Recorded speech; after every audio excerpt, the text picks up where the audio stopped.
ભારતની 160 million hectare જમીનમાંથી 16.7 million hectare જમીનને રાસાયણિક દવાઓએ પતાવી દીધી છે. ક્યારેક પાક ઉત્પાદન વધારવાના નામે તો ક્યારેક કીટનાશકોના નામે આપણે ધરતીને ઝેરીલી કરી રહ્યા છીએ.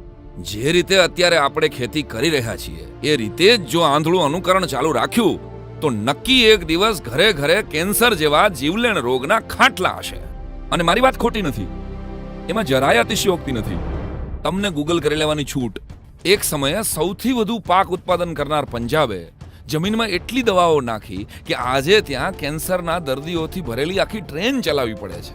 પ્રકૃતિ પ્રેમના પાટેથી જે હેઠે ઉતરી જાય એને આવી ટ્રેન ચલાવવી જ પડે. મને નથી ગમતું છતાંય કહેવું પડે છે કે રસાયણ આધારિત ખેતીથી પાકેલો એક દાણો ભારતની આવનારી પેઢીને નમાલી, માય કાંગલી અને રોગિષ્ટ બનાવશે.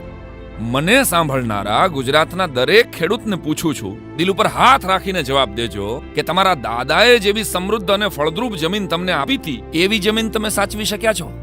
તમારા દાદાએ તમને આપી હતી એવી જમીન તમે તમારા દીકરાને નહીં આપી શકો? આ વાતનો તમને વસવસો નહીં થાય?